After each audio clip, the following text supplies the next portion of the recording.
just as I kind of diss the North American region, those are two very creative bans. Getting rid of the Arum immediately denies a dive assassin character Denial. Think that through. The Superman in the side lane is an answer to Monday normally, but Monday, they may not know this, was supposed to be playing jungle today. Yeah. I don't know if that's still true. Yeah, we'll see. And you have to keep in mind that, remember, there's a lot of new names on this roster. Marcus 35. Maybe he has an amazing Superman. Who knows? And that's why they banned Superman first. But I do expect a Florentine ban to come out. That should always be banned on red side, unless you know for sure they don't play him well. Well, we have seen, and we definitely all three remember the old school days of players forgetting to ban Valheim or forgetting to ban Superman. So it could be an option, and ladies and gentlemen. And of course, NA is going to do that. Dino Riders have no respect. This is a Dino Riders ban. They get rid of the Varus, they're betting the Florentino. Maybe we'll get through, maybe it's not that much of an impact. Either way, it will get locked in by Yugen. It does give Dino Riders probably a net Sephira at a guess. They could go either way. A net Sephira is a disgusting combo, though. Ooh. But instead, they decided, looks like the Baldum to go through here by the Dino Riders. Still has 35 seconds left remaining, though, so plenty of time for them to decide what they want. Prioritizing that Baldum, but we also saw, you know, Sephira and Tulin make a play in EU, and we saw how devastating that was in the mid lane. So with Sephira being picked, I could see Tulin being picked by the other team here, or potentially Liliana, but Tulin is looking pretty good. Okay, but to be honest, I'm really tempted to call this game here and now. Really, already? You're our expert. Florentino's insane. Would you care to remind us why? Yeah, because honestly, he has everything in his kit. He has CC, he has his ultimate that basically ignores all of the enemy targets that are not in the duo that he does in his Gentleman duo. He has his triple threat. He has a lot of cooldown on his attacks. He has knock-up. He does tons of physical damage. I mean, his entire kit is just combo after combo after combo. He can literally 1v2 so many heroes, and it's so overbearing if the player understands how Florentino works. And Florentino can basically pursue you across the map as well. He's nuts. They need an answer to Florentino, and we have not seen one yet. There's been a lot of hypothesis that the answer to Florentino is a ton of stun, so maybe we see something mad like a Grak. Maybe they rely on the Baldum Wild Prison to keep him locked down. Maybe Gilder comes out in the side lane. I don't know. But the options seem limited. Yeah. Solanas and Liliana, though, seem to be the next hover for Yugen Dynasty. Instead, it seems to be they hovering a Malik. Uh-huh. I would have been on board with the Telenas a little bit more, but the Malik down in the Dragon lane will give them double melee side lanes, which is a little bit out of the ordinary, to be honest. Yeah, very interesting here. The Malik being picked up so early. As we know, he can be countered with a side lane ADC, like they tell Honest. So are they going to play support Malik, or are they going to side lane that Malik? Very risky to pick Malik that early when he hasn't been a priority in the meta across all three regions. Makes me think that you can have a plan for it, but I'm Hopefully. not sure what it is. Yeah, if they weren't comfortable flexing it, it would be a weird draft, particularly because it gives Dino Riders this sideline ADC. That maybe is their one hope against the Florentino. You just run a Telenas into the Florentino and hope you can burn them down when you get to late game before the Florentino can get close. Yeah, I mean, the blossoms, the flower he drops, the lunges, the constant knock-up and stuns. It's too much. It's crazy. I mean, literally called triple threat for a reason, and then the blossom, because he blossoms his speed, and you just can't run away from this guy. So I'm excited to see Florentine play, because I have not seen him play in competitive play recently, so I'm excited to see how Eugen's going to really leverage him in that side lane. Well, you're either in for a treat in that you're going to see exactly how crazy Florentino can be, or we're going to see the first ever recorded shutdown of Florentino in competitive play. Solanas, though, was locked in by the Dino Riders, which means now we move ourselves into the second phase. Bans, of course, being decided by Dino Riders first. They have plenty of target options, specifically in that support position against Yugen Dynasty, and just like that, it seems to be a teamy banned away. Focus down the support position. They're a little bit worried with that teamy about potentially the power farm coming through for jungle. Yugen Dynasty, given that they've just removed given that they've just passed up on the opportunity to get a sideline ADC, I'd actually lean towards maybe they're running a jungle ADC out of this. Don't forget, Lindis is still on the cards and it won't be banned down by Dino Riders from the looks of things. I'd actually like to see you can run Lindis into this. There we go. They know it. They're not dumb. Lindis gets taken off the table. Means Yugen Dynasty now gets themselves another option. There is the other small chance, possibly, if they want to go with Violet in the jungle. It is an option. It isn't Violet, as optimal Slims, as some of the both others. Some more in the jungle. We still see play. Worked. Oh, curious. Quillen in response. No ADC on Yugen, I would be shocked.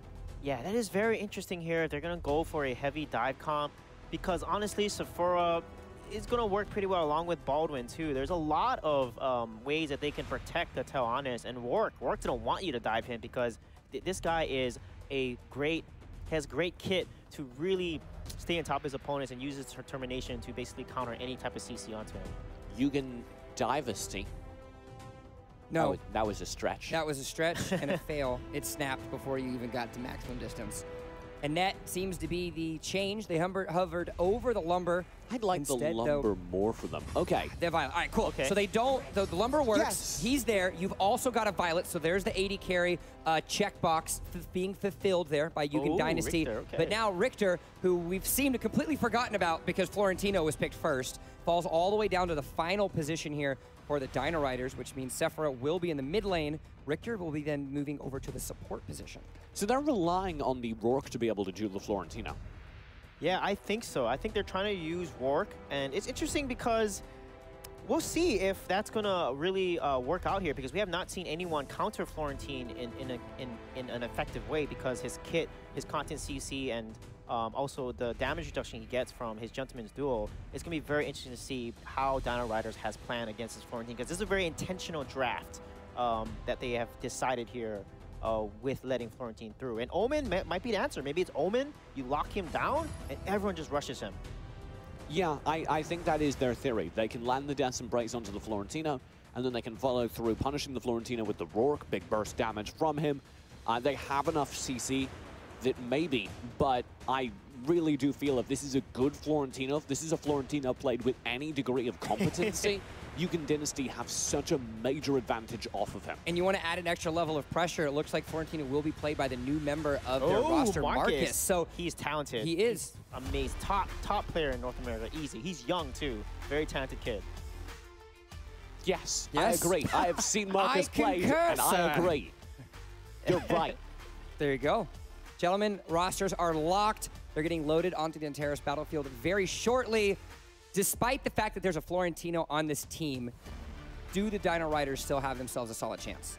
Yeah, I think as long as they can lock Florentine down and get basically Hawaii, Rourke, onto Florentine, because every time Rourke attacks the opponent and stays focused on his target, he then shreds and basically takes out more armor and more damage Rourke can do. And that's the only way I feel they can take care of Florentine. I believe that you haven't seen a Florentino competitive yet, though. No, because they move so fast. Yeah. I don't think a Rourke's going to be able to land multiple. Death's Embrace. I think even within a Death's Embrace, he's so fast. He will just be dashing around the Death's Embrace. With the flowers. I'm just letting you guys have your moment. I know it's been a while. It's like if we'll see. It's like if you got a tarantula in like a large Tupperware, and you're trying to smack the tarantula, but he's jumping around. Because even if you've got him inside the Tupperware, he's fast. But Rourke has scatter shot. He has 3 arrows, you know? You want to hit a tarantula with a shotgun inside a Tupperware? I guarantee you the tarantula will survive. That's what trying to fight a Florentino's like. So Florentine's a tarantula. Yes. Interesting analogy. I was just letting you guys continue. Don't worry about it. That's what professional theory crafting looks like. Oh, yeah? Well, sometimes you tell each other not to go full TJ, and then they both go full TJ, and things explode. The game is about to begin between the members of Dino Riders and Yugen Dynasty. A Florentino, you guys see it right, is on the field. Florentino picked up for Yugen Dynasty. I said immediately that that would permanently give Yugen the favor. I'll have to see if that pays off. Maybe I'm overestimating the value of them. Maybe I'm underestimating Dino Riders and their capacity to have a counter. Yeah, but think about it. Look at Malik there. Duel's probably going to have a really tough time against Dino Rider Zeus there with Tel'Anis, because range works so well into Malik. I mean, that's the one thing Malik is extremely terrified of as a Demon Lord himself. Yeah, Zeus looked really good in the Dragon lane on the Tel'Anis in his previous performance. Prior to that date, he'd always played split lane up top. They seem to be shifting that kind of permanently, though.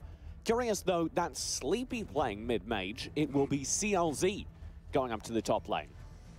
And look at this rotation from Dino Riders here. Very aggressive. You can see that they're not letting Florentine win that top lane so that he can then pressure and move around the map like he wants to. And Omen is the one putting pressure. But look at this. The bottom lane is a little open here for Yugen. All of Yugen want to roll through and punish that. They've got the chain down. Chicken is in a lot of trouble. He'll rampage to safety, but Monday is absolutely run over. Yeah, Shojin, as always, every single time without fail, in that first 3 minutes, he always makes a play, and you saw that wild charge. Boom, secures the kill. This is looking solid so far for Dino Riders. Marcus does have CLZ, though. No ult left on CLZ. Oh. So Marcus can just obliterate him. The untouchable is there, but it doesn't matter. Marcus with the chase doesn't land his second flowers. He can't get him. Yeah. But once he has ult, don't worry, he'll get those kills. Yeah, you can see both of them using their flickers, and CLZ understanding how to play against the Florentine, you know, using his movements. And then, you know, surviving. You run. You run, yeah. But that is how you play into a Florentino. You turn tail in the other direction, and you put as much distance between the two of you as possible. You see when he touches the flower, he regains energy. The cooldowns are faster. The triple threat comes out, and it's just so much burst damage right away, and it's just knocking you in the air. I mean, there's so much on that kit that you have to be careful of. It's like so much on this kit. This is a hero that you have to really read and study to really understand the full abilities and kit that he has. It's terrifying. Marcus will be playing safe and sound as far back as he can. CLZ chasing and bullying him back. They don't quite want to take a 2v1. Though they may. The vast majority of Dino Riders farms going on to Hawaii on the Roar. Yeah, and I do like the focus on mid lane here. You know, Violet going in there, clearing out the lane, putting some pressure, taking Sleepy down low. And now rotating to jungle to basically fend off any type of invades that they want. But look at the poke from Violet. Wow. Yeah, that's the power of Monday receiving a lot of farm, I think. You can kind of want to scale their own jungle as equivalently as Hawaii's being farmed in response. We always forget, you know, Violet fell off the meta the past season, and then she showed up back into the meta. People forget how powerful and how bursty she is once she gets her late game build. And I do like, honestly, the Violet Liliana thing here, because late game can be really tough. Death's Embrace does land. The Tarantula chases. He hungers. That's how you run away from the Florentine. Omen's Death's Embrace. I've got Monday here to make sure that that's not really a permanent solution, though. I really like that rotate from Yugen. They're losing mid, but the shock's there. Zeus needs to zoom away. He'll do so, spreading a sprint, which, by the way, he is running to do so. Sprint telling us. It's very interesting, so flicker. And look at that. Look at the Abyssal. Is doing such a good job focusing this Abyssal Dragon by himself. That's something Rocker, or Hawaii, aka Hawaii, has been known to do when he was on AOG last season. Just understands when exactly taking that dragon within a second decision timing without his opponents even realizing it. And that is one of the powers of Rourke. He's one of the few characters that can solo out Abyssal. And look at it, they're ahead. They're ahead almost almost 2K right now. And that's looking good for them with 2 Abyssal Dragons under them and a kill. Can I get this? Hawaii, determination, the old pop, Chicken stunned out. He's got the Earth Splitter. It doesn't matter. Sly, can he get the trade? No, the tides apply from there. The Riki shot will crash into Shozen. He's very low, but he's got the flicker. He will get to safety. Marcus is there, though. He's got one underneath the tower. The wild charge interrupt. He gets a 2-for-1. Sly needs the bell, but Hawaii's there, and they've lost their greatest asset. Dual spirals himself, chained down underneath the tower. He will go down. Comes out, but the counter play back and forth, that was insane. Rourke jumping on, getting the kill onto Chicken, and then Marcus rotating down, chasing, getting the kill onto Rourke, and then Shojin dancing around under his tower. The wild charge comes on time. He falls, but the tower then kills Florentine, which then opens up for Dino Riders to take the lead and the advantage here. And this is a side effect of how much farm they're putting onto Hawaii. Yeah. I mean, he's level 10 right now, and look at the gold lead that he has, 3.3K. But the Violet Monday is not that far behind, which is a good sign. Yeah, that is their best sign. Although the Rourke will excel in those close-range team fights a little bit more. Yeah, Florentine is pretty fed though, 3.1K gold, the most fed on the team, but honestly, COZ doing a good job. He's ahead of farm against this Florentine, which usually Florentine dominates his side lane against any opponent he faces. Yeah, and I joked earlier that the secret to beating Florentino apparently was just to run, but that's literally what they've done. Yeah. They've just never fought him. Yeah, exactly. And that's why I think Omen was such a good pick into him, because if he tries to chase Omen and waste all his abilities to try to get Omen, Death's Embrace will just stop him right in his tracks. And that actually might be a good way to fight against a Florentine, actually. Let's embrace him and then focus his team. Dual Spirals will need to back out here as things get dangerous. Y pops the determination and full commits to the fight, and he's got the kill. Dual Spirals gone. Monday in the mid lane. Marcus in the mid lane did push Wave, but now he'll have to return to top. CLZ underneath the tower. Marcus will have to commit. He's got his ult. He needs to clear Wave, though, otherwise CLZ will beat him, and he's not able to do it in time. He does have a lot of damage to purvey, but CLZ's got the Jets embrace. He can kill Florentine here. No, absolutely not. You underestimate him, Zooey. He needed to get his still thirst. Can't win that fight. I know. The flowers came out, and he needed to basically proc his thirst, his passive there, potentially, but he's ahead. Oh, now the levels are even. Never mind. No, you can't win that fight, Zooey. Do not overestimate the Florentino. I had hope for you, CLZ. I had hope for you, man. 4-on-1. This is possible. Marcus caught out. That's how you counter Florentine. That's how you beat a tarantula. You get four. You got four of your friends. You give them all shotguns. Then maybe. Yeah, look at Violet here. Monday's going to get this tower easily. Hey, what are you doing? Monday, take the tower. Okay, never mind. It's Tuesday. He's going to take a stroll in the park. It's his day off. He likes to see the jungle and the beautiful grass and bushes on his jungle. Well, he pulled out Rampage to safety. Dual Spirals will need to play back as the Earth Splitter comes through. In the meantime, Monday down in the bot lane. He's badly cut off. Actually, that's guaranteed to be a kill. Now, this tower will be properly threatened. Dual Spiral should be shut down. He's not able to shock to safety. Marcus that does commit, though. Goodness. Marcus, watch that damage. Sly joins him. They've got enough. Chosen has to bail. They shut down Zeus. Yeah, you can see the Gentleman's Duel there and what it does. It's so hard to escape. And he locks you down, and he does so much damage to the chip with it. His combos, his cooldowns, his stuns, and knockups. There's just too much. And he has a percentage of your max HP as well. I mean, how much more do you want to give this hero? Percentage-based. And he does true damage. Like how much do you want to put in this guy's kit? He does percentage-based true damage. It's insane. Florentino cannot be... Is he a gentleman, or he's like a broken gentleman? He's a knave. Monday will grab himself a little bit of farm. The rest of Dino Riders, though, have been dominating the overall macro game, which is strange to see Dino Riders completely avoiding team fights and playing so slow and steady, but it's working out. Yeah, they're more really aggressive and abrasive, actually. Oh, look at this stage. Wow. Earth Splitter is good, but doesn't matter. They've got Sly called out. Marcus was stunned up. Wow. He can't do anything. A 4-man focus. It works out. There's the Dino Riders I know and love. Yeah, I love that. And they've got the kills and the tower. That was such a good use of Ring of Feed. And you saw Sephora running in there as well. And then the Baldwin, oh my goodness. The ultimate that he put up there, and then the lockdown onto first the Liliana, right? And then they jumped onto Marcus, and then Monday fell next. I mean, just like that. One by one, easily winning that fight. Dino Riders will look for the towers now. They've got a full team wipe. This will probably be at least 2 high grounds in their favor. Here comes the rest of the commit. Sly can't save their mid tower. Nice. It's 2 high grounds gone. Yeah, I mean, again, I love the way that they're engaging there. The Shojin, again, as a captain, making such good calls, such good decisions. This is a big improvement from what I saw from last weekend, honestly, because normally they fall off after the early game. But looks like, you know, they've corrected a few things and they're playing much better, much more cautious. You know, they're not taking too many crazy abrasive risks here that put themselves in a really bad spot in the mid to late game. Of the kills they have gotten, they've all been kind of in split lanes. That's been really effective. Sleepy, the new addition to their roster, picking up that mid role, has been doing very, very well. This is a really good showing from Dino Riders. Yeah, and look at Hawaii there. He has so much damage. Rank Breaker along with Omni Arms and 2 Claymores, and of course Stabby at 15 stacks. No one has a lot of armor except for Florentine. So if he gets on the Violet or the Liliana, they're pretty much dead in literally 3 shots from this Rourke here. So they gotta be super careful. Ooh, Marcus, don't do this. I think they finally outscaled him.